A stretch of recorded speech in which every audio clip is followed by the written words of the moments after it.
কি গান মারাইতে জবিন রে বাইগান খাতরা নিয়ে যেতে বলছিলি তুই কুড়া শুনলো না কুড়া Few moments later.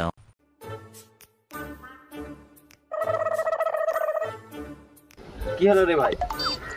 আর কি বলবো ভাই, যখনই দমে রোদ বাড়ায় তোর কথা মনে পড়ে, যখনই বিদ্যুৎ চমকায় তোর কথা মনে পড়ে, যখনই জল পড়ে তখনই তোর কথা মনে পড়ে। জানি তোর ছাতাটা মোর কাছে রয়েছে, তারপরে এরকম ভাবে বলতে হবে তবে। কবে দিবি তাহলে? বিকেলের মধ্যে দিয়ে দেবো আমার ছাতা। কবে দিবি? মোর 14 বৃষ্টি মরে গেল তখন দিবি? কালকে তুই জানু কালকে জল পড়তেছিল, মোর বাপ ছাতাটা খুঁজে খুঁজে না পায়ে ভিজে ভিজে জমিনটায় চলে গেল, দিয়ে সকালবেলা ঠান্ডা লাগে গান মারে গেল। হ্যাঁ রে ভাই, তোর বাবা মারা গেছে? হ্যাঁ রে ভাই, কালকে মারা গেছে। লুচি ভাজি তো? হ্যাঁ রে বোকাচোদা, মোর বাপ মরে গেছে, তোরা লুচি খাবি? আয় আমার দুটা লুচি খাই যাবি, আয়। তোকে ধরতে পারি না, তোর গাড়ি যে লুচিটা পুড়িয়ে দেবো একেবারে।